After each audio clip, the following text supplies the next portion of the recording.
ఆర్థికపరమైన విషయాల గురించి గత కొంతకాలంగా విస్తారంగా మనం మాట్లాడుతున్నాం. దాదాపు ముగింపుకు వచ్చేసాం. మోస్ట్లీ ఒక 2-3 వారాల్లో డబ్బుల పంటను కోయు నియమములు అన్నటువంటి అంశాన్ని పూర్తి చేయబోతున్నాం. సో దయచేసి ప్రతి ఒక్కరు కూడా వాక్యం విషయంలో మీరందరూ కూడా స్కిల్ఫుల్గా కావాలని, నైపుణ్యతను సంపాదించాలని నేను మనవి చేస్తున్నాను.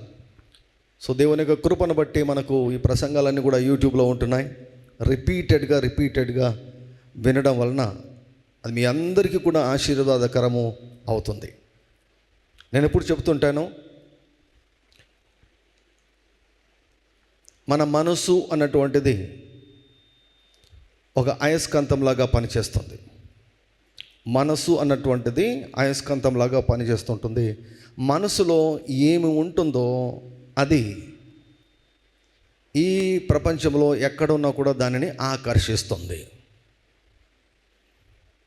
ఈ ప్రపంచంలో మేలు కీడు ఉంది, ఆశీర్వాదము శాపం ఉంది, జీవము మరణం ఉంది, వెలుగు చీకటి ఉంది, అన్నీ ఉన్నాయి. 2 రకాలు ఉన్నాయి. ఆశీర్వాదము శాపం తిరుగుతుంటాయి ఇన్ ద ఎయిర్. అయితే మన మనసులో ఏముంటుందో, ఇన్ ద ఫస్ట్ ప్లేస్ చాలాసార్లు మనసులో ఏముంటుందో, చాలాసార్లు నోటి నుంచి అదే వస్తుంది కనుక మనసులో ఏముంటుందో, మన నోటి మాటలు ఏమి మాట్లాడతామో అవి మన చుట్టూ ఉన్నటువంటి వాటిని ఆకర్షిస్తుంది.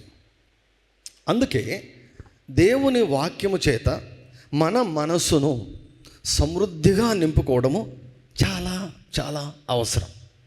ఫర్ ఎగ్జాంపుల్, ఉదాహరణకు నేను చెప్తాను.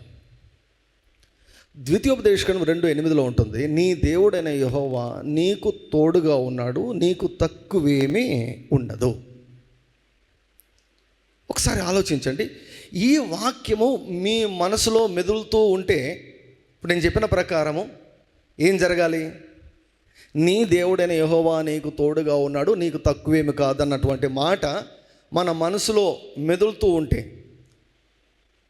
జేబులో చిల్లి గవ్వ లేకుండా ఉండొచ్చు, అకౌంట్లో నెగిటివ్ బ్యాలెన్స్లోకి వెళ్ళిపోయి ఉండొచ్చు, ఇంటిలో బీరువాలో ఏమీ లేకుండా ఉండొచ్చు, ఖాళీగా ఉండొచ్చు. Let it be that. ఉన్నాయి, అట్లే ఉండని, నో ప్రాబ్లం. ఎంత వర్స్ట్ కండిషన్ అయితే అంత గొప్ప శక్తిని మీరు చూడగలరు. హల్లెలూయ. ఎంత దారుణమైన పరిస్థితి అయినా కూడా you need not be afraid. With God all things are possible. దేవునికి సమస్తము సాధ్యం. All things are possible with God. So మనం మనసులో ఈ వాక్యము మెదులుతూ ఉంటే ఆ వాక్యము మన చుట్టూ ఉన్నటువంటి సమృద్ధిని ఆకర్షిస్తుంది. చాలాసార్లు మనం ఎదుర్కొంటున్నటువంటి సమస్యల చేత మన మనసును నింపుకుంటాం. Most of the time we always think about problems. Lack, కొరత, అప్పు, లోన్లు, కొరత, కొదవ. ఎలా చేయాలి? ఈ వారం ఎలా చేయాలి? ఈ నెల ఎలా కట్టాలి? రెంట్ ఎలా కట్టాలి? స్కూల్ ఫీజులు ఎట్లా కట్టాలి? ఎగ్జామ్ ఫీజు ఎలా కట్టాలి? ఎలా వీటి చేత మన మనసు నిండి ఉంటే మన చుట్టూ సందిగ్ధం అన్నటువంటిది ఉంటుంది. ఎలా వాటిని ఆకర్షిస్తుంది తప్ప సమృద్ధిని ఆకర్షించదు. So your mind works like a magnet. That's why you need to fill your mind with the word of God. ఒక అద్భుతం దేవుడు చేయొచ్చు. ఎవరైనా ఒకరు ప్రార్థన చేయగా కానీ, మీరు ప్రార్థన చేయగా కానీ, తర్వాత మళ్ళీ మొదటికి రావచ్చు. అయితే ఎప్పుడైతే నీ మనసును రూపాంతరం చేసుకొని నీవు జీవించడం మొదలు పెడతావో, ప్రతిరోజు కూడా నీవు అద్భుతాన్ని నీవు అనుభవించగలవు. అద్భుతం కొరకు ఇంకొకరి పైన ఆధారపడవలసిన అవసరము లేదు. సో ఈ వాక్యాలు ఎందుకు చెప్పాలంటే, ఈ వాక్యాల చేత మన మనసు నిండిపోయిందనుకోండి, ఈ వాక్యాలు ఆకర్షిస్తాయి. అందుకే దేవుడు ఈ బైబిల్ గ్రంథంలో మన సమస్యలకు, ప్రతి సమస్యకు విరుగుడుగా ఉన్నటువంటి వాక్యాలను దేవుడు మన కొరకు ఆయన వ్రాయించాడు. ఇది ఒక ఆస్తి పత్రం లాంటిది అనమాట, డాక్యుమెంట్. ప్రభు మరణించిన తర్వాత వీళ్ళమ్మ వ్రాసి ఇచ్చిపోయారు ఈ యొక్క గ్రంథం. You can take out the scripture, you can take out the promise and fill your mind with the word of God. అందుకే ఈ వాక్యాల చేత మన మనసును నింపుకున్నప్పుడు నిండిపోవాలి. మనసు వాక్యం చేత నిండిపోవాలి. మనసు అన్నటువంటిది ఒక పాత్ర లాంటిది. నూనెతో నా తలను అంటి ఉన్నావు, నా గిన్నె నిండి పొలుతుంది. గిన్నె ఎక్కడుంది? నీ మనసే ఒక గిన్నె లాంటిది. నీ మనసు ఒక పాత్ర లాంటిది. కాబట్టి ఈ పాత్రలో దేవుని యొక్క వాక్యానికి మనము అవకాశం ఇవ్వాలి. వినడం ద్వారా ఈ మాటలు మీ మనసులోనికి వెళ్తాయి. మీరు చూసినప్పుడు, వాక్యం చదువుతూ మీ వాక్యం చూసినప్పుడు ఈ వాక్యాలు కళ్ళ ద్వారా మనసులోకి వెళ్తాయి, చెవుల ద్వారా మనసులోకి వెళ్తాయి. మీరు ఖాళీగా ఉన్నప్పుడు ఆలోచించారనుకోండి, కాస్త ఎక్కువగా ఆలోచించారనుకోండి, ఇంకా లోతుగా వెళ్తాయి. అందుకే యోహాను గారు అనుభవజ్ఞులు, ఆయన రాసినటువంటి చివరి పత్రికలో 2వ వచనంలో అంటాడు, ప్రియుడా నీ మనసు వర్ధిల్లిన ప్రకారము నువ్వు అన్ని విషయాల్లో వర్ధిల్లుచూ ఆరోగ్యంగానే ఉంటావు.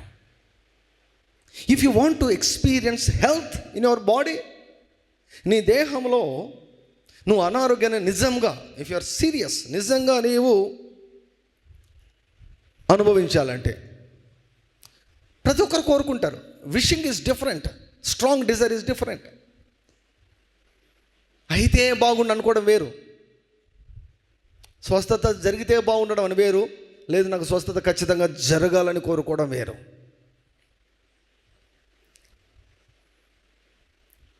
ఒక దైవజనురాలు చాలా సంవత్సరాలుగా ఒక భయంకరమైనటువంటి వ్యాధితో బాధపడుతుందంట. భయంకరమైనటువంటి వ్యాధితో, దానికి మందులు కూడా సరిగా లేవంట. అలాంటప్పుడు దగ్గర ఒక సంవత్సరం కూడా దాటిపోయింది. అడుగుతూ ఉందంట మాటికి, ప్రభువా నన్ను స్వస్థపరచునాయనా, నన్ను బాగు చేయనాయనా, స్వస్థపరచునాయనా అని అడుగుతుందంట. చాలా కాలం అయింది, ఏం జరగలేదు. ఎప్పుడైనా గుర్తుపెట్టుకోండి ప్రియులారా, ఒక విషయం కొరకు మీరు ఎదురు చూస్తున్నప్పుడు ఆలస్యము అయిందంటే దేవుని సంప్రదించి దేవుని దగ్గర విచారణ చేయండి. ఎందుకు ఆలస్యం అవుతుంది ప్రభువా అని బ్లైండ్గా, గుడ్డిగా అదే రీతిగా ఉండవద్దు. సో ఆ దైవజనురాలు దేవుని యొక్క సన్నిధిలో అడిగినప్పుడు దేవుడు అన్నాడంట, నీకు అంతగా ఇబ్బంది ఉన్నట్టు లేదు అన్నాడంట దేవుడు. అంటే ఈ వ్యాధి వలన నీకు అంతగా ఇబ్బంది ఉన్నట్టు లేదు, నీకు నిజంగా ఇబ్బంది ఉంటే నువ్వు ఏదో ఒకటి చేస్తావు అన్నాడంట దేవుడు. అంటే ఆమెకు ఇబ్బంది ఉంది, జస్ట్ కోరుకుంటుంది బాగవుతా బాగుండు ప్రభు, ఎందుకు నాయన నువ్వు వచ్చి నన్ను బాగు చేయొచ్చు కదా, అలా తాకి నన్ను బాగు చేయొచ్చు కదా, అలా ముట్టి నన్ను బాగు చేయొచ్చు కదా అని అంటుంది అనమాట. You will do something if you are very serious about your health. నీ ఆరోగ్యం కుదుటపడాలంటే నువ్వు ఖచ్చితంగా ఏదో ఒకటి చేస్తావు. డాక్టర్ దగ్గరికి వెళ్తే నయం కాలేదు కాబట్టి ఆత్మీయంగా, స్పిరిచువల్గా నువ్వు ఏదో ఒకటి చేయాలి అన్నప్పుడు స్వస్థతను గురించినటువంటి దేవుని యొక్క వాక్యాలు బాగా వినండి. You are receiving answers. పరిష్కారాలు దేవుడు మాట్లాడుతున్నాడు, జవాబులను దేవుడు ఇస్తున్నాడు. దశాబ్దాల తరబడి ఉన్నటువంటి సమస్యలకు జవాబులను దేవుడు ఇస్తున్నాడు. యేసుక్రీస్తు ప్రభు చేసిన మొట్టమొదటి పరిచర్య బోధించాడు. రోగులను నయం చేయడము, దయ్యాలను నిలగొట్టడం కాదు ఫస్ట్ చేసింది ఆయన. ఫస్ట్ చేసింది బోధించాడు.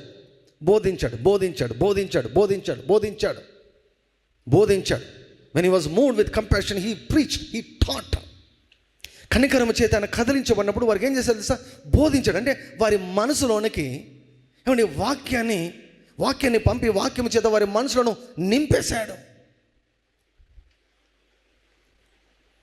సో ఆవిడ ఏం చేసిందంటే స్వస్థతను గురించినటువంటి వాక్యాలు పెట్టుకొని దివారాత్రము మెలకు ఉన్నంత వరకు, అంటే ఇంకా కావాలా అంటే ఎలా ఉండాలి? చిన్నపిల్లలు అడిగితే వాళ్ళు చెప్తారు, ఏదైనా కావాలంటే వాళ్ళు ఎట్లా అడుగుతారో మనకు బాగా తెలుస్తుంది. పిల్లలు ఉన్నటువంటి తల్లిదండ్రులకు బాగా తెలుస్తారు. చిన్నపిల్లలు మాకు ఇది కావాలి అంటే వారు ఎలా గోమ్ చేస్తారో మనకు తెలుసు. కావాలని కోరుకుంటే అట్లా ఉండాలన్నమాట.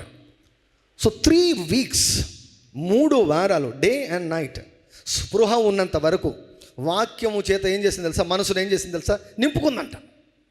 She filled her soul with the healing scriptures. స్వస్థత వాక్యాల చేత తన మనసును ఏం చేసిందంటే నింపుకుందంట. జస్ట్ 3 వారాలు చేసింది. 3 వారాల తర్వాత అసలు ఆమె వ్యాధినే మర్చిపోయేంతగా బాగైపోయిందంట. She was totally healed just 3 weeks. ఎలా? దేవుని యొక్క వాక్యము మనసులోకి వెళ్ళిపోయింది. మనసును దేవుని యొక్క వాక్యం చేత నింపుకుంది. డబ్బు కావాలా? అప్పుల నుంచి బయటికి రావాలా? ఆర్థికంగా వర్ధిల్లాలా? ఈ వాక్యాల చేత నీ మనసును ఫస్ట్ నింపుకోవాలి. మనసు నింపుకోవాలి. మనసు ద్వారానే దీవెనలు వస్తాయి. మనసులో అడ్డం ఉంటే దీవెనలు రాకుండా అడ్డగించబడతాయి. మనసులో అడ్డం ఉండకూడదు. మనసులో అవిశ్వాసం ఉండకూడదు. మనసులో అడ్డం ఉండకూడదు. మనసులో వ్యతిరేకత ఉండకూడదు. మనసులో అన్విల్లింగ్నెస్ ఉండకూడదు. మనసులో అవిశ్వాసం ఉండకూడదు. ఆందోళన ఉండకూడదు. ఇది ఎలా సాధ్యం అంటే దేవుని వాక్యం చేత నీ మనసును నింపుకున్నప్పుడు. వార్తల చేత కాదు, లోక విషయాల చేత కాదు, దేవుని యొక్క వాక్యం చేత నీ మనసును నింపుకున్నప్పుడు నీ జీవితాల్లో అద్భుతాలు జరుగుతాయి. అద్భుతాల కొరకు ఇంకొకరి పైన ఆధారపడవలసిన అవసరం ఉండదు. ఇటువంటి వాక్యాలు ఎన్నో ఉన్నాయి. నీ దేవుడినే నీకు తోడుగా ఉన్నాడు, నీకు తక్కువేం కాదు. You think about that word. You think about that word. దైవజనులు కెన్ని తగిన గారు అంటారు, కొన్నిసార్లు అంట ఒక వాక్యాన్ని తీసుకొని 3 రోజులు అదే వాక్యాన్ని ఆలోచిస్తూ ఉంటారంట. 3 రోజులు అదే వాక్యాన్ని ఆలోచిస్తూ ఉంటాడంట దైవజనులు. గొప్ప గొప్ప దైవజనులు వారి యొక్క అలవాట్లు, వారి పద్ధతులు ఇలా ఉంటాయన్నమాట. ఒక వాక్యము ఆయన హృదయాన్ని తాకితే ఆ వాక్యాన్ని తీసుకొని, లేకపోతే ఆయనకు అవసరమైనటువంటి వాక్యాన్ని తీసుకొని ఒకరోజు, కొన్నిసార్లు 2 రోజులు, కొన్నిసార్లు 3 రోజులు కూడా అదే వాక్యాన్ని ఆలోచిస్తూ ఉంటే దేవుని స్వరము వినపడుతుంది, దేవుని నడిపింపు పొందుకుంటాడంట. So that's why it is very very important to fill our minds with the word of God. అందుకే సీరియస్ లాగా చెప్పిందే ఏంటో తెలుసా? మీ మనసులను నింపుతున్నా. మీ మనసులను దేవుని యొక్క వాక్యం చేత నింపితే, హల్లెలూయా, గ్లోరీ టు గాడ్. ఎప్పుడైనా గుర్తుపెట్టుకోండి. మొట్టమొదటగా మీరు ఒక వాక్యం విన్నప్పుడు అది విత్తనంలాగా పనిచేస్తుంది. రెండవసారి మరలా ఆ వాక్యం విన్నప్పుడు విత్తనంలాగా ఉన్నటువంటి ఆ యొక్క వాక్యానికి నీరు పోసిన వారు అవుతారు. అలా నీరు పోస్తూ ఉంటే, నీరు పోయడం ఆపకూడదు. అందుకే నేను బోధిస్తూనే ఉంటాను. కొన్నిసార్లు రిపీటేటివ్గా బోధిస్తూనే ఉంటాను. అలా నీరు పోస్తున్నప్పుడు you will receive a harvest. నువ్వు పంటను కోసుకుంటావు. అది ఆరోగ్యమైన పంటను కోసుకోవచ్చు, లేకపోతే సమృద్ధి అయిన పంటను కోసుకోవచ్చు, వివాహం అన్న పంట, లేకపోతే గర్భధారణ అన్నటువంటి పంట. What ever harvest you want, నీకు ఏది కావాలో అది నీవు కోసుకోవచ్చు. దేవుని యొక్క వాక్యం విత్తనంతో ప్రభువు పోల్చాడు. సో గనుకనే ఐఎమ్ టీచింగ్. సో యూట్యూబ్లో ఉన్నాయి, వినండి. మీ ఆర్థిక పరిస్థితి ఎన్నటికి కూడా మార్చబడుతుంది. సామెతల గ్రంథము 10వ అధ్యాయం కొద్దాం. సామెతల గ్రంథము 10వ అధ్యాయము 4-5 వచనాలు. బద్ధకముగా పనిచేయవాడు దరిద్రుడగును, శ్రద్ధ గలవాడు ఐశ్వర్యవంతుడగును. వేసవి కాలంలో కూర్చువాడు బుద్ధిగల కుమారుడు, కోతకాలమందు నిద్రించువాడు సిగ్గుపరచు కుమారుడు. మనం చూస్తూ ఉన్నాం, వెదకాలము కోతకాలము భూమి నిలిచినంత వరకు ఉండక మానవు అని దేవుడు చెప్పాడు. ఆ మాటను ఎవరు కూడా మార్చలేరు. సో విత్తే కాలం ఉంది, కోసే కాలం ఉంది. సో మనము విత్తడం కంటే కూడా కోయడం గురించి మనం మాట్లాడుతున్నాం. విత్తితేనే కదా కోసేది. విత్తకుండా పంట కావాలనుకుంటే అది కుదరదు. సో దేవుని యొక్క రాజ్యంలో మనం విత్తినప్పుడు పంట కొరకు మనము ఎదురు చూడవచ్చు. మనం చూసాం ప్రసంగి గ్రంథం 11వ అధ్యాయము 4వ వచనం. గాలిని గుర్తుపట్టువాడు విత్తడు, మేఘములను కనిపెట్టువాడు కోయడు. సో ఒక బ్యాచ్ ఉంటుంది, వీళ్ళు విత్తరు, వీరు కోయరు. విత్తేదానికి సాకులు చెప్తుంటారు, కోసేదానికి సాకులు చెబుతూ ఉంటారు. ఆనాడు ఇశ్రాయేలీయులు కూడా ఇదే రీతిగా ఉన్నారు. హోషేయ గ్రంథము 8వ అధ్యాయం, హోషేయ 8వ అధ్యాయము 7వ వచనం నేను చదువుతాను. హోషేయ 8:7 వచనం. వారు గాలిని విత్తి ఉన్నారు కనుక ప్రళయ వాయువు వారికి కోతెగను. విత్తినది పైరు కాదు, మొలక కాదు, పంట ఎత్తినది అది పంటకు వచ్చిన ఎడల అన్యులు దాన్ని తినివేతురు. ఇశ్రాయేలీలంట ఏం విత్తారంట? వీళ్ళు గాలిని విత్తారంట. If you want money you need to sow money.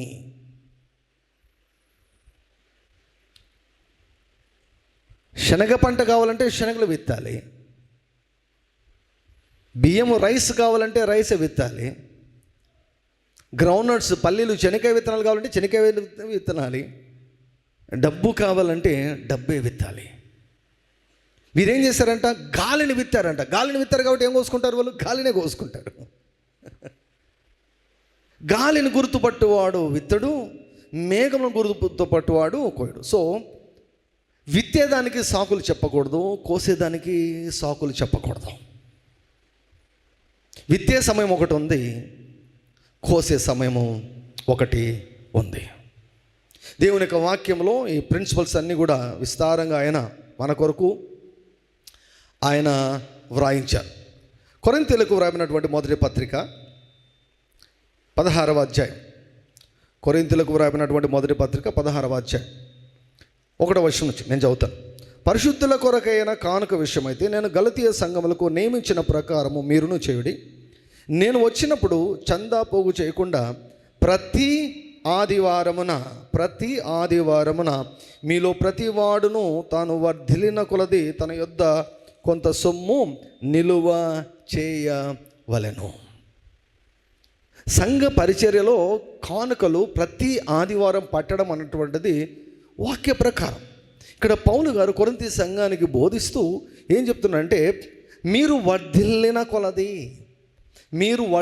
కొలది ప్రపోర్షనేట్గా ప్రతి ఆదివారం కూడా, ఎవ్రీ సండే ప్రతి ఆదివారం కూడా మీరు వర్ధిల్లిన కొలది మీరు చందా ఇవ్వండి, కానుక ఇవ్వండి అని పౌలు గారు రాస్తున్నారు. Paul is talking about money, Paul is talking about finances, Paul is talking about offerings. ప్రతి ఆదివారం, ఎవ్రీ సండే, ఎవ్రీ మంత్ మనం వర్ధిల్లిన కొలది. లాస్ట్ వీక్ మనం చూసాము ఎలా మనం విత్తాలని మనం చూసామన్నమాట. వర్ధిల్లిన కొలది ప్రతి ఆదివారమున పోగు చేయండి అని చెబుతూ ఉన్నాడు.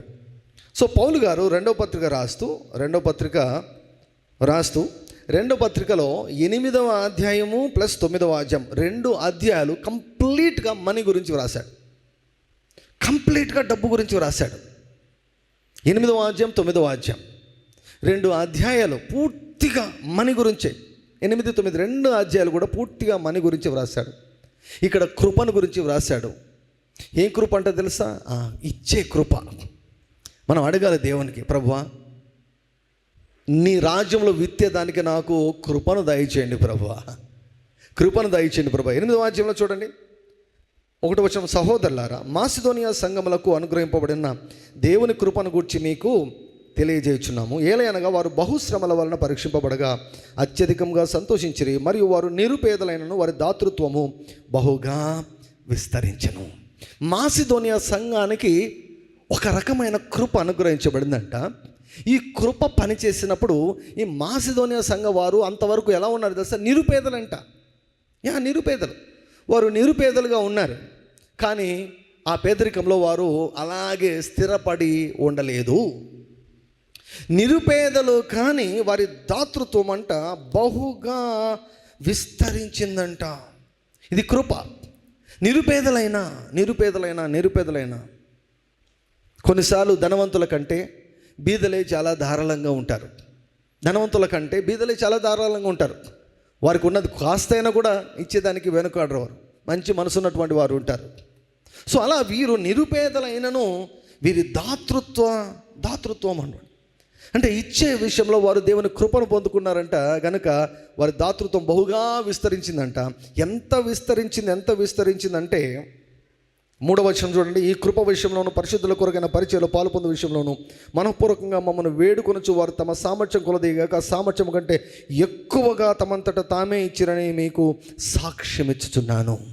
ఇక్కడ పౌలు గారు ఏమాత్రం మ్యానిపులేట్ చేయలేదు. ఇవ్వండి ఇవ్వండి ఇవ్వండి, ఇవ్వకపోతే నాశనం అయిపోతారని బెదిరించలేదు, ఏమి చేయలేదు. కానీ అడగకుండానే వీరికే బుద్ధి పుట్టిందన్నమాట. వీరికే బుద్ధి పుట్టింది. మాసిదోనియా సంఘం వారు వీరికే బుద్ధి పుట్టి ఏం చేస్తారు తెలుసా?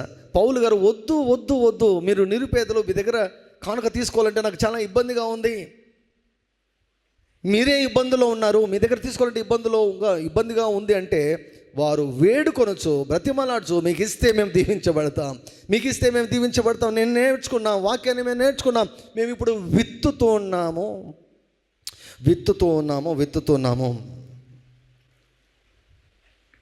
వీరికి కృప అనుగ్రహించబడింది. ఎప్పుడో తెలుసా? వీరు వాక్యం విన్న తర్వాత, ఆ వాక్యానికి వీరు లోబడిన తర్వాత కృప వీరి ఎడల విస్తరించబడింది. వీరికి ఏముందంట తెలుసా? ఆసక్తి ఉందంట వీరికి. 16వ వచనం చూడండి. మీ విషయమై నాకు కలిగిన ఈ ఆసక్తిని తీతు హృదయంలో పుట్టించిన దేవునికి స్తోత్రం. అతడు నా హెచ్చరికను అంగీకరించిన కానీ అతనికి విశేష ఆసక్తి. ఈ ఆసక్తి ఏమిటో తెలుసా? కానుకలు ఇచ్చే విషయంలో ఆసక్తి. గుర్తుపెట్టుకోండి, every Sunday is your investment time. ప్రతి ఆదివారం కూడా దేవుని యొక్క రాజ్యంలో పెట్టుబడి పెట్టే అవకాశం అని మర్చిపోవద్దు. God's kingdom always works by faith. దేవుని యొక్క రాజ్యం ఎప్పుడు కూడా విశ్వాసం మూలముగా పనిచేస్తుంది. విశ్వాసం అంటే ఏంటో తెలుసా? దేవుని యొక్క వాక్యానికి స్పందించడం. Response to the word that you have heard. మీరు విన్న వాక్యానికి మీరు సానుకూలంగా స్పందించడమే విశ్వాసం. క్రియలు లేని విశ్వాసం మృతము. సో దేవుని యొక్క వాక్యం విన్నప్పుడు మాసిదోనియా సంఘం వారిలాగా మనం కూడా మన సామర్థ్యానికి మించి దేవుని యొక్క రాజ్యంలో మనము విశ్వాసముతో మనము విత్తినప్పుడు, that is the response. That is a positive response to the word that you have heard. గాలిని గుర్తుపట్టువాడు విత్తడు, మేఘములను కనిపెట్టువాడు కోయడు.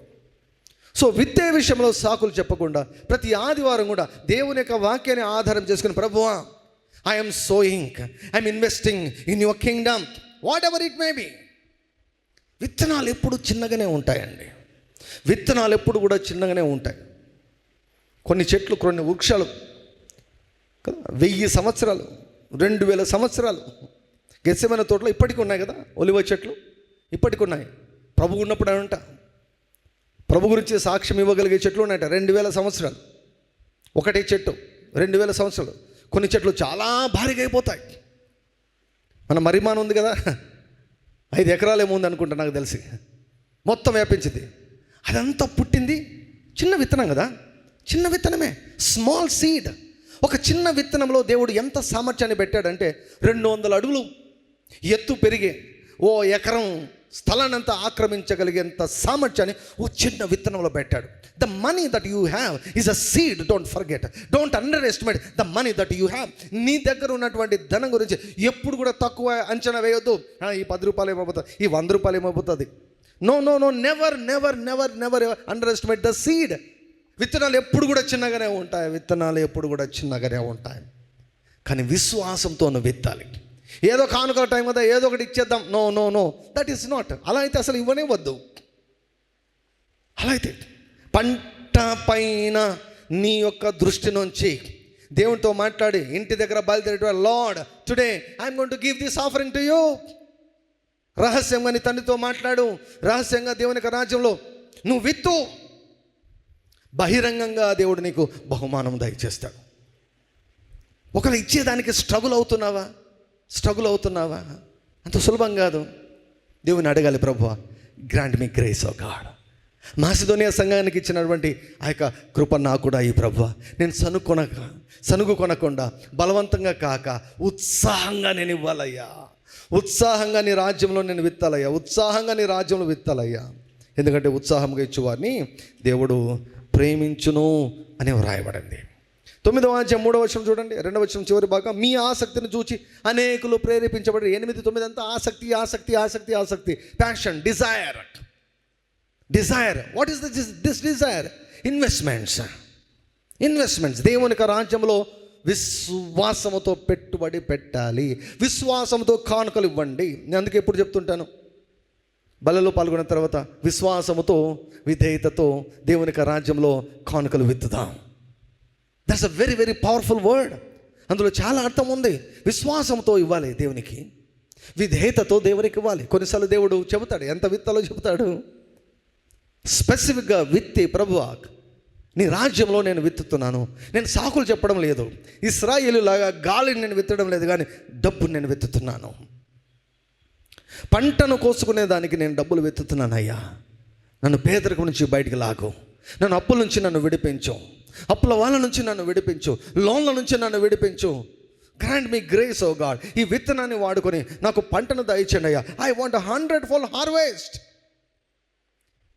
నీ చేత నియమించబడినటువంటి నియమాన్ని నేను గౌరవిస్తూ ఘనపరుస్తూ నేను లోబడుతున్నానయ్యా. కొన్నిసార్లు కొన్ని ప్రాజెక్ట్స్ ఉంటాయి, కొన్నిసార్లు దేవుని చేత నియమించబడినటువంటి కొన్ని ప్రాజెక్ట్స్ ఉంటాయి, చర్చ్ ప్రాజెక్ట్స్ ఉంటాయి. అటువంటి ప్రాజెక్ట్ ఉన్నప్పుడు పాస్టర్ అనౌన్స్ చేసినప్పుడు కొంతమంది ప్రామిస్ చేస్తారు, మేము ఇంత ఇస్తాం అంత ఇస్తాం అంతే ప్రామిస్ చేస్తారు. కొరింథీ సంఘంలో కూడా అదే జరిగిందనమాట. సో అలా అనౌన్స్ చేయడం తప్పు కాదు.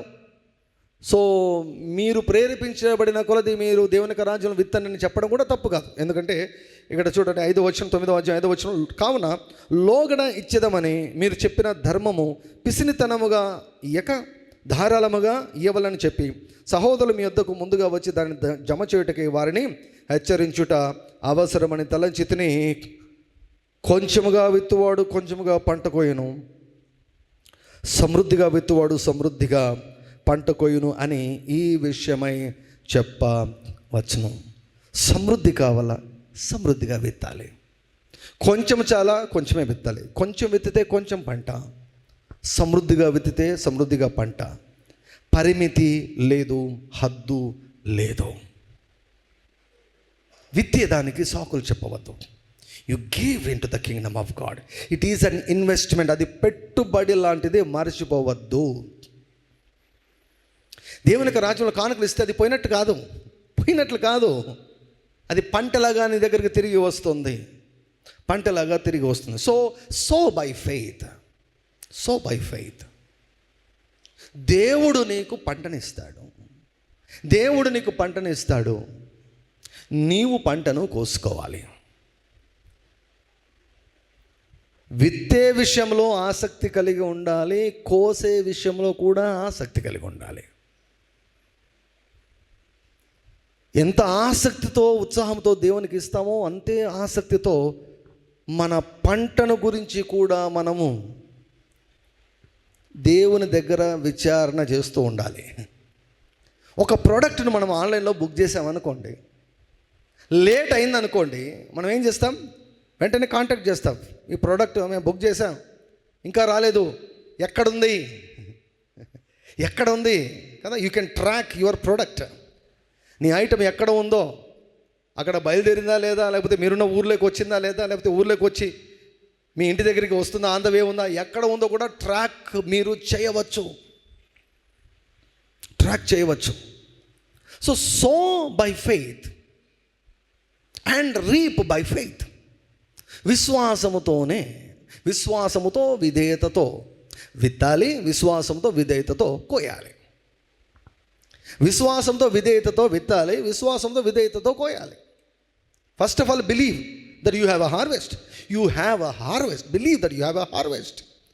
విధేయత ఎందుకు అంటే, పరిశుద్ధాత్ముడు ఏది చెబితే అది చేయాలి.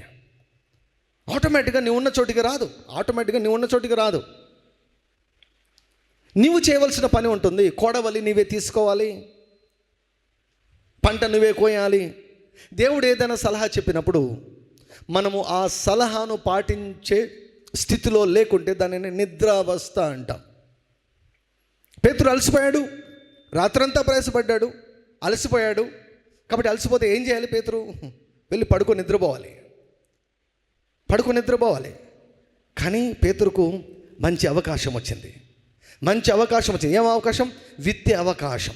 దేవునికి రాజ్యంలో విత్తే అవకాశం వచ్చింది. విత్తాడు, ప్రభువుకు దగ్గరగా ఉన్నాడు, ప్రభు కనసన్నల్లో ఉన్నాడు. పేతురు కనసన్నలో ప్రభు ఉన్నాడు, ప్రభు కనసన్నలో పేతురు ఉన్నాడు. ఇంటికి వెళ్ళి దుప్పటి కప్పుకొని మంచం ఎక్కి నిద్రపోకుండా వాక్యం వింటూ కూర్చున్నాడు. యేసుప్రభు వాక్యం చెబుతూ ఉంటే యేసుప్రభు ఏమి షార్ట్ మెసేజ్ ఇచ్చేవాడు కాదు, అన్నీ లాంగ్ మెసేజెస్ ఒకరోజు 3 రోజులు అయిందన్నమాట. బోధ వింటూ రాత్రంతా మేల్కొని ఉన్నాడు, కానీ బోధ మాత్రం వింటుంటే దగ్గర ఉన్నాడు కదా, సూచన వచ్చేసింది. కాస్త లోతుకెళ్ళి ఈసారి వలవే. ఎవ్వరూ వల వేయడం లేదు, తన తోటి వారు ఎవ్వరూ వల వేయడం లేదు. కానీ దేవుని యొక్క స్వరం విన్న తర్వాత గుర్తించి వెంటనే నీ మాట చొప్పున నేను వేస్తాను విధేయత చూపాడు. యేసుప్రభు మాట నమ్మి విధేయతను చూపాడు కనుక ఎవ్వరూ పంట కోయకున్నా కూడా పేతురు మాత్రం తన జీవితకాలం అంతలో ఎప్పుడూ చూడని పంటను చూశాడు. ఆ కోతకాలంలో మెలకువగా ఉన్నాడు పేతురు. నీ జీవితంలో కూడా గుర్తుపెట్టుకోండి, always walk with the lord, always walk closely with the lord. ఎప్పుడు ప్రభువుతో మిళితమై ఉండు, ప్రభువుతో కలిసి ఉండు, ప్రభువుతో అన్యోన్య సహవాసంలో ఉండు. టకాని మాట్లాడతాడు ఆయన, పలానిది చేయమంటాడు, పలాని చోటుకి వెళ్ళమంటాడు, పలాని చోట డబ్బు పెట్టంటాడు, పలాని చోట ఇన్వెస్ట్ చేయంటాడు, పలానిది కొను అంటాడు. ఆయన ఇచ్చే సూచనలు సలహాల కొరకు కనిపెట్టు.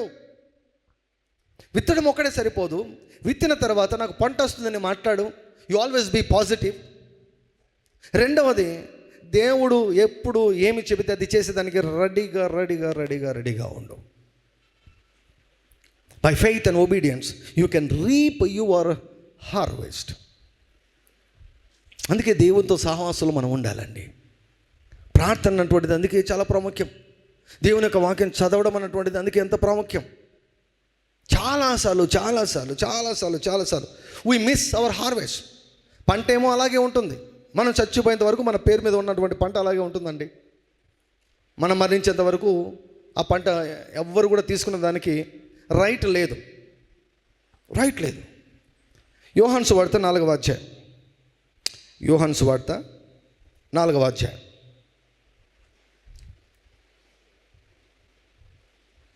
యోహాను సువార్త 4వ అధ్యాయము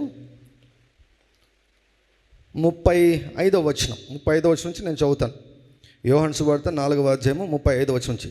ఇంకా 4 నెలలైన తరువాత కోతకాలము వచ్చునని మీరు చెప్పుదురు కదా. ఇదిగో మీ కన్నులెత్తి పొలములను చూడుడి, అవి ఇప్పుడే తెల్లబారి కోతకు వచ్చి ఉన్నవని మీతో చెప్పుచున్నాను. లోకమంతా ఏమంటుందంటే కోతకాలం వచ్చేదానికి ఇంకా 4 నెలలు పడుతుంది అంటుంది. మనుషులంతా ఇంకా 4 నెలలు పడుతుంది అని మనుషులంతా మాట్లాడుకుంటున్నారు. ప్రభు వారితో అన్నాడు, ఇప్పుడు మీరందరూ అనుకుంటున్నారు కదా కోతకాలం వచ్చేదానికి ఇంకా 4 నెలలు టైం పడుతుంది అంటున్నారు కదా, మీ కన్నులెత్తి చూడండి. యేసుక్రీస్తు ప్రభు ఆత్మీయ నేత్రాలు భౌతిక నేత్రాల కంటే స్పష్టంగా చురుకుగా పనిచేస్తున్నాయి. ఈ కళ్ళు కాదు, భౌతికమైన కళ్ళు కాదు, నాట్ ఫిజికల్ ఐస్ కాదు. You open your eyes. మీ ఆత్మీయ నేత్రాలు తెరవండి, మీ కన్నులెత్తి చూడండి.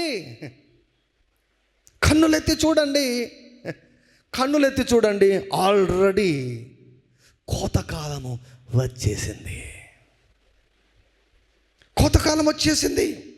మీ కన్నులెత్తి పొలములను చూడుడి, అవి ఇప్పుడే తెల్లబారి కోతకు వచ్చి ఉన్నవని మీతో చెప్పుచున్నాను. In the realms of the spirit, ఆత్మీయ మండలంలో కోట్ల డబ్బులు ఉన్నాయి. ఆత్మీయ మండలంలో కెన్ యు సీ? నీ మనోనేత్రాలు తెరవబడాలి. నువ్వు విత్తిన విత్తనం ఎక్కడ ఉంది? నీ విత్తన విత్తనానికి పంట ఏ స్థాయిలోకి వచ్చింది? ఏ స్థాయిలోనికి వచ్చింది? ఇక్కడే ఉంది. ఒకసారి మార్క్స్ వార్త 4వ అధ్యాయం కొద్దాం.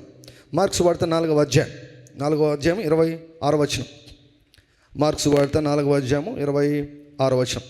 మరియు ఆయన, ఒక మనుష్యుడు భూమిలో విత్తనము చల్లి రాత్రింబగలు నిద్రపోవచ్చు మేలుకొనుచు ఉండగా వానికి తెలియని రీతిగా విత్తనం మొలిచి పెరిగినట్లే దేవుని యొక్క రాజ్యం ఉన్నది. భూమి మొదట మొలక. ఒక విత్తనం విత్తబడినప్పుడు ఒక విత్తనం విత్తబడినప్పుడు నీ విత్తినటువంటి 10 రూపాయలకు ఫస్ట్ ఏమొస్తుందో తెలుసా? మొలక వస్తుంది.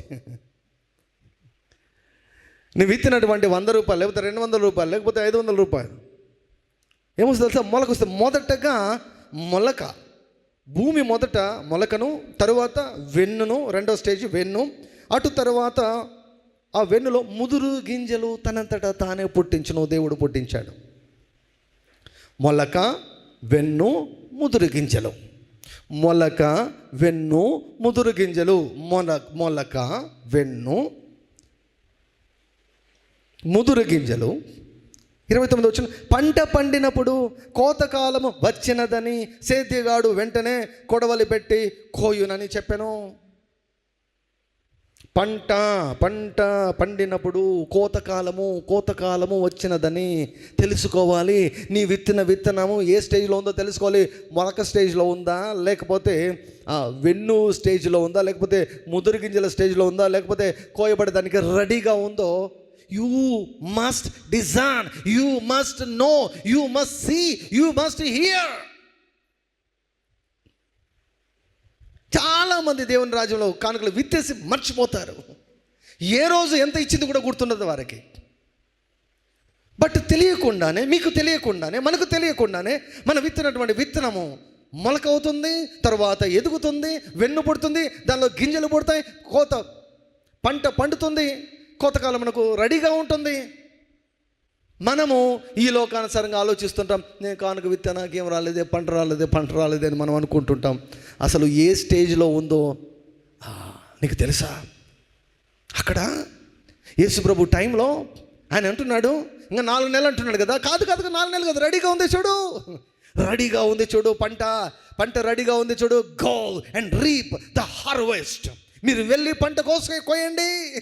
పంట రెడీగా ఉంది. కళ్ళెత్తి చూడండి, మీకు కనిపించడం లేదా? వారు కనపడ్డంలా. వారు ఈ లోక ప్రకారం ఆలోచిస్తున్నారు, పంచేంద్రియాల ప్రకారం ఆలోచిస్తున్నారు, సైన్స్ ప్రకారం ఆలోచిస్తున్నారు. ఆత్మీయ మండలంలో ఏ పంటలు ఉన్నాయో వారికి కనపడలేదు, కానీ యేసయ్య కనిపిస్తూ ఉంది. We need to have this spirit of seeing and knowing. చూడగలిగే కళ్ళు మనకు ఉండాలి. అందుకే చెవి గలవాడు వినుగాక అన్నాడు. అందరికీ చెవులు ఉన్నాయి. అక్కడ ఆ చెవుల గురించి ప్రభు మాట్లాడడం లేదు, అంతరంగ చెవుల గురించి మాట్లాడుతున్నాడు, అంతరంగ కళ్ళ గురించి మాట్లాడుతున్నాడు, మనోనేత్రముల గురించి మాట్లాడుతున్నాడు. You should be able to see where is your harvest. ఇది లేకపోతే గుడ్డి బతికే అండి. నువ్వు ఆత్మీయ మండలంలోనికి చూడలేకపోతే you are a blind person. నువ్వు ఒక గుడ్డివాడివి. అందుకే కదా శాస్త్రుల గురించి, పరిశీలన గురించి మాట్లాడుతూ గుడ్డివానికి ఏం త్రోవను చూపగలడు అన్నాడు. You ask God this gift of sight. ప్రభు, చూచే కళ్ళ నాకు దయచేయండి అయ్యా, నా కళ్ళను తెరువు ప్రభు, నా మనసును తెరువయ్యా. నేను ఆత్మీయ మండలం చూడగలగాలి, కారణాలు చూడగలగాలి, రూట్స్ నేను చూడగలగాలి. దయ్యంగాడేమో వాడు కనిపించకుండా, వాడు దొంగలాగా కనిపించకుండా, వాడన్నీ నీకు వ్యతిరేకంగా వాడు కార్యాలు చేస్తూ ఉంటే, గుడ్డి వ్యక్తిలాగా ఏ మాత్రం తెలియని రీతిలో నువ్వు ఉంటే ఎంత భయంకరమైన విషయం. ఫర్ ఎగ్జాంపుల్, ఇజ్రాయెల్ దేశంలో కొంతకాలం క్రితం జరిగింది కదండి, బాగా సెలబ్రేట్ చేసుకుంటున్నారు వారు. అసలు ఇంటెలిజెన్స్ వ్యవస్థకు పెట్టినటువంటి పేరు అనమాట ఇజ్రాయెల్ దేశం. మొత్తం ఎవరెవరు ఏమేమి కుట్రలు పండుతున్నారు అన్నీ కూడా పసిగడుతుంటారు వారు. అంత పటిష్టమైనటువంటి ఇంటెలిజెన్స్ వ్యవస్థ. కొన్ని వేల మంది కలిసి బాగా సెలబ్రేట్ చేసుకుంటున్నారు. వారికి తెలియదు శత్రువులు ఏం ప్రణాళిక వేశారో తెలియదు. వచ్చి దిగి మొత్తం కనిపించిన వాళ్ళంతా కాల్చిపడేశారు. చాలామందిని బందీలుగా పట్టుకొని వెళ్ళిపోయారు. భయంకరమైన ఇశ్రాయేలు చరిత్రలో అదొక చేదు రోజు, ఒక చీకటి దినం. అది గవర్నమెంట్ ఒక ఫెయిల్యూర్ అనమాట. అంతే అండి, చూచే కళ్ళు లేకపోతే మన జీవితాలు కూడా అలాగే ఉంటాయి. మనకు తెలియకుండా వచ్చి పడి ఉంటుంది అన్నమాట. పిడుగుపడినట్టు పడుతుంది. కొన్ని సమస్యలు పిడుగుపడినట్టు పడుతుంటాయి. ఎందుకు పడతాయంటే చూడలేకపోయాం, వినలేకపోయాం, ముందే గ్రహించలేకపోయాం. దేవుడు పరిశుద్ధాత్మను మన కొరకు ఇచ్చాడు. ఆయన యొక్క ఒక పరిచయం ఏమిటో తెలుసా? రాబో సంగతులను ఆయన ఇప్పుడే చూపిస్తాడు. Jesus moved in such an anointing. యేసుక్రీస్తు ప్రభు అటువంటి అభిషేకంలో ఆయన కదిలాడండి. అటువంటి అభిషేకంలో ఆయన వాడబడ్డాడు. పేతురు గురించి మాట్లాడతాడు. సీమోనా, గోధుమలు జలించినట్లు మిమ్మల్ని జలించాలని సాతాను నిన్ను కోరుకున్నాడు. సాతాను నిన్ను కోరుకున్నాడు, మిమ్మల్ని కోరుకున్నాడు. అయితే నీ నమ్మిక తప్పిపోకున్నట్లు నేను నీ కోసము వేడుకున్నాను. ఎప్పుడో చాలా కాలం ముందే యేసుక్రీస్తు ప్రభు చూసేశాడు. Hallelujah, glory to God. He saw. Ask God. God is not partial. ప్రభువా, నా జీవితం గురించి నేను చూడాలి. ప్రతి సమస్యకు మూలాలు ఉంటాయి, తెలుసా మీకు? ప్రతి సమస్యకు మూలాలు ఉంటాయి. ప్రతి కుటుంబ సమస్యకు మూలాలు ఉంటాయి. ప్రతి రోగానికి మూలాలు ఉంటాయి. ప్రతి పేదరికానికి మూలాలు ఉంటాయి. ఆ మూలాలు ఎక్కడుంటాయి తెలుసా? ఆత్మీయ మండలంలో ఉంటాయి. అవి చూడలేని స్థితిలో ఉంటే మనం ఎన్ని సర్కస్లు చేసినా బయటికి రాలేము. We need to have this seeing eyes and perceiving heart. గ్రహించగలగాలి. మీరేమో ఇంకా 4 నెలలు అంటున్నారు, కానీ నేను చెప్తున్నాను రెడీ అంటున్నాను. వారి దృష్టికి యేసే దృష్టికి ఎంత తేడా ఉందో చూడండి. మన కళ్ళు తెరవబడునుగాక. Let this be one of the most important prayer point. Lord give me grace to see. ఈ గిఫ్ట్ ఉంటే మీ పిల్లలు ఎక్కడికి పోతున్నారో మీకు తెలుస్తుంది, ఎవరితో మాట్లాడుతున్నారో తెలుస్తుంది, ఏ సినిమాకి వెళ్ళాడో తెలుస్తుంది, ఎక్కడ ఉన్నాడో తెలుస్తుంది, ఎవరితో ఏం చేస్తున్నాడో మొత్తము కూడా సినిమా స్క్రీన్లో కనిపిస్తుంది నీకు. సీసీ కెమెరాస్ అవసరం లేదు. దానికంటే పవర్ఫుల్గా నీ మనోనేత్రాలు పనిచేస్తాయి. సీసీ కెమెరాలు నీ పరిధిలో ఉన్నాగా పనిచేస్తాయి. నువ్వు కనెక్ట్ చేసుకుంటే పనిచేస్తాయి సీసీ కెమెరాలు. నీ కనెక్షన్లోని చోట నీకు ఎట్లా కనిపిస్తుంది? నీ పిల్లల గురించే కాదు, నీ భర్త గురించి కాదు, నీ భార్య గురించి మాత్రమే కాదు, నీ శత్రుల గురించి వారు ఏం ప్రణాళిక వేస్తున్నారో, ఏమి ప్లాన్స్ చేస్తున్నారో తెలియకపోతే ఎట్లా? ఆనాడు ఎలీషా మొత్తం బయట పెట్టేవాడు. రాజగృహంలో సీక్రెట్ మీటింగ్స్లో వాళ్ళు ఏమేమి మాట్లాడుకున్నారో అన్నీ బయట పెట్టేవాడు Elisha. Know how he moved in that anointing. పాత నిబంధనలో భక్తులే ఆ రీతిగా వారు వాడబడినప్పుడు పరిశుద్ధాత్మను కలిగి ఉన్నటువంటి మన కోసం మనం విత్తిన విత్తనాలు మొలకలో ఉన్నాయా, వెన్ను వచ్చిందా, గింజలు ఉన్నాయా, కోతకు వచ్చిందా, కొడవలు తీసుకొని కోయాలంటే ఏం చేయాలి? దేవుణ్ణి అడిగి, ప్రభువా ఏం చేయమంట? ప్రభువా I'm waiting upon you Lord, give me direction. ఏం చేయాలో చెప్పండి. నేను విత్తాను, నేను పంట కోసుకోవాలి. I'm ready. I'm not sleeping during the time of reaping. పంట కోసే టైంలో, కోత కాలంలో నేను నిద్రపోవడం లేదు, మెలకువగా నాకు చెప్పండి. I'm ready to do whatever you say. You wait. ప్రభు మాట్లాడతాడు. ఆత్మీయ మండలంలోకి చూడలేకున్నా, దేవుని స్వరము వినలేని స్థితిలో మనం ఉన్న ఆత్మీయంగా అంగవైకల్యం కలిగిన వారముగా జీవిస్తాం, మిగిలిపోతాం. మన జీవితాలకు దేవుడు లేని వాళ్ళ జీవితాలకు ఏమి తేడా ఉండదు. సేమ్ టు సేమ్ ఉంటాయి. నీతిమంతుని కలుగు ఆపదలు అనేకములు, వాటన్నిటి నుంచి యెహోవా విడిపిస్తాడు.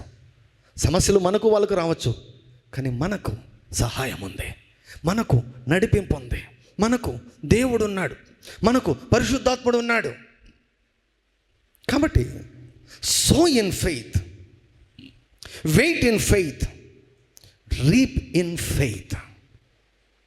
విశ్వాసంతో విత్తు, ఓర్పుతో కనిపెట్టు.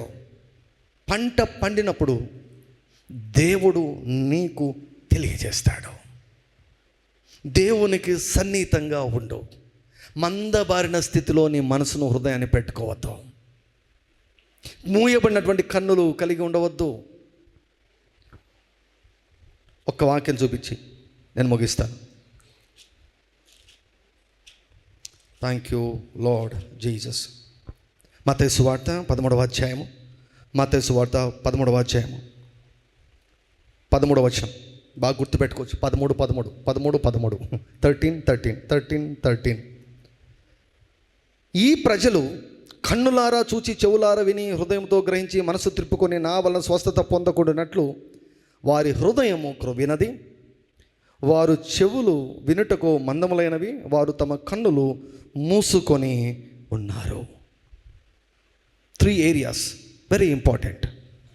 ఏం ఎక్కడం లేదు. యేసు ప్రభు ఏం చెప్పినా ఎక్కడం లేదు. వీళ్ళకు కన్నులు మూసుకున్నారు, చెవులు మూయబడి ఉన్నాయి, హృదయం క్రొవ్విపోయింది. They are not paying attention to what Jesus is teaching. యేసు ప్రభు చెప్పే వాటి మీద దృష్టి పెట్టడం లేదు. వారికి ఎంతసేపు నా రొట్టెలు కావాలి, స్వస్థత కావాలి, అంతే. చూచే కన్నులు, వినే చెవులు, గ్రహించే హృదయం. ఈ 3 లేకపోతే ఈ లోకంలో మన పరిస్థితి చాలా దారుణంగా ఉంటుంది. ఓటమితో కూడిన జీవితం, నిరాశ నిస్పృహతో కూడిన జీవితం ఉంటుంది. But you can ask God, lord, I want to say everything about me. నేను చూడగలగాలి అయ్యా, నా భవిష్యత్తును చూడగలగాలి, నా పిల్లల భవిష్యత్తు నేను చూడగలగాలి. మేము భద్రంగా ఉండాలి. ఏ అపాయం మాకు రాకూడదు, ఏ యాక్సిడెంట్ మాకు జరగకూడదు, ఏ శాపము మాకు తగలకూడదు, ఏ కీడు మాకు రాకూడదు, ఏ లోటు మాకు ఉండకూడదు. మా కుటుంబాల్లో, మా ఇళ్ళలో ఒక్క చిన్న గొడవ కూడా జరగకూడదు. ₹1 కూడా మాకు అప్పు ఉండకూడదు. అనేక జనములకు అప్పిచ్చే స్థితిలో మేము ఉండాలి. నా కన్నులు తెరవండి, చెవులు విప్పండి, నా హృదయానికి సున్నతి చేయండి, హృదయానికి సున్నతి చేయండి. నీ ధర్మశాస్త్ర గ్రంథంలో ఆశ్చర్యకరమైన సంగతులు చూచినట్లుగా నా కన్నులు తెరవమన్నాడు. ఉపదేశం వినినట్లుగా ఆయన వారి చెవులను తెరచును. If you ask, God will do it. నువ్వు అడగనంత వరకు అది నువ్వు పొందుకోలేవు. అడగడం మొదలుపెట్టు, ఎక్కువగా అడగడం మొదలుపెట్టు. నా కళ్ళు తెరచు నాయన, నా చెవులు విప్పు నాయన. 18 సంవత్సరాల నుంచి ఒక స్త్రీ నడుము వంగి ఉంది. ఆర్థోపెడిక్ డాక్టర్ దగ్గరికి వెళ్తే ఆయన అన్నాడు, ఇది గూని అన్నాడు. ఇది గూని, ఇది పోదు అన్నాడు. ఇంకంతే, బతుకంతా అంతే, జీవితాంతం అంతే, వంగి వంగి నడుస్తుండాల్సిందే. అది ఆయన కళ్ళు చెబుతుంది, ఆయన చదివిన శాస్త్రం చెబుతుంది. కానీ యేసుప్రభు కళ్ళకి ఏం కనపడింది తెలుసా? ఆ దేహాన్ని వంచినటువంటి బలహీనపరిచే దయ్యం కనిపించింది. దయ్యం కనిపించింది. ఆ దయ్యాన్ని వెళ్ళగొడితే ఆమె లేచింది. సెకండ్లో బాగా అయిపోయింది. లేదనుకోండి, సూచకలు లేవనుకోండి, నూనె రాసిందే. Should be able to see the root cause. కారణాలు చూడగలగాలి. ప్రతి సమస్యకు ఎక్కడుంది నాయన, దీనికి ఎక్కడుంది, దీనికి రీజన్ ఎక్కడుంది, దీనికి విత్తనం ఎక్కడుంది, దీనికి వేర్లు ఎక్కడ ఉన్నాయి. వేర్లను కాల్చిపడేస్తే పైది ఆటోమేటిక్గా వెళ్ళిపోతుంది. ప్రతి సమస్యకు వేరు ఉంటుంది. వేరు నువ్వు తెలుసుకోగలగాలి, చూడగలగాలి. That's what is very important. Even during far reaping also. పంటను కోసుకునే విషయంలో కూడా గ్రహింపు అవసరము. తెరవబడినటువంటి కళ్ళు ఉండడం అవసరము, గ్రహించే హృదయం ఉండడం అవసరము, వినగలిగే చెవులు ఉండడం అవసరం. పంట చేతికి వచ్చేదానికి 4 నెలలు అంటున్నారు కదా. కాదు, కన్నులు ఎత్తి చూడండి, రెడీగా ఉంది అని చివరిలో అంటాడు. ఇతరులు విత్తారు, మీరు వారి యొక్క పంటను మీరు కోసుకుంటున్నారు అంటాడు. చివరిగా చాలామంది విత్తారు, వారికి పంటను దేవుడు ఇచ్చాడు, వారు కోసుకోకుండానే చనిపోయారు. కాబట్టి అలా ఉంది. If you are skilful. అనంతపురంలో ఎంతమంది విశ్వాసులు దేవునికి రాజ్యంలో కానుకలు విత్తారు, కోయకుండా చనిపోయింటారు కదా. ఆ పంట అంతా అనంతపురం ఆకాశంలో తిరుగుతూ ఉంటుంది అన్నమాట. If you get skillful in reaping, ప్రభు చెప్పిన మాటనే ఒకసారి చదువుతాం. ప్రభు చెప్పిన మాటనే, నేనేమి వేరేది ఏం చెప్పడం లేదు. 4వ అధ్యాయము 38వ వచనం. మీరు దేనిని గూర్చి కష్టపడలేదో దానిని కోయుటకు మిమ్మల్ని పంపితిని. ఇతరులు కష్టపడిరి, మీరు వారి కష్టఫలములో ప్రవేశించుచున్నారని చెప్పాను. ఇతరులు కష్టపడ్డారు, మీరు వారి కష్టంలో మీరు ప్రవేశించుతున్నారు. వారి ఫలంలో మీరు ప్రవేశిస్తున్నారు, వారి ఫలాన్ని మీరు అనుభవిస్తున్నారు. Jesus is sending they. ప్రభు ఎలా ఆ పంటను కోసుకోవాలో ప్రభువు నీకు చెబుతాడు. ప్రభువు నీకు చెప్పినప్పుడు నువ్వు వెంటనే లోబడాలి. లోబడుకుంటే అది నిద్రావస్థ అంటాడు. కోతకాలమందు నిద్రించుకుమాడు, సిగ్గుపరుచుకుమాడు. దేవుడు ఏదైనా సలహా ఇచ్చినప్పుడు సాకులు చెప్పకుండా వెంటనే లోబడు. త్వరగా లోబడు. ఆయన చెప్పింది చెయ్యి. ద్రాక్షరసం, నీళ్ళు ద్రాక్షరసంగా ఎలా అయ్యాయి? ఆయన చెప్పింది చేయగా. ఆయన చెప్పేంత వరకు కనిపెట్టమని మరేమో చెప్పింది. ఆయన మీతో చెప్పిన ప్రకారం చేయండి. అదే this is the key. To reap your harvest. So ఈ బోధ వింటున్నటువంటి వారు మీలో ఎవ్వరు కూడా మీ పంటను వేరే వాళ్ళు కోసుకోకూడదు, మీరే కోసుకోవాలి. ఆ నమ్మకమైనటువంటి దేవుడు మీరు విత్తనానికి శరీరాన్ని దయచేసి మొలక, వెన్ను, లేకపోతే ముదురు గింజలు, లేకపోతే ఆల్రెడీ పంట రెడీగా ఉందేమో, దేవుని యొక్క సన్నిధిలోకి వెళ్ళి, ప్రభువా నా కళ్ళు తెరిచయ్యా, నా కళ్ళు తెరచవు, నా కళ్ళు తెరచు.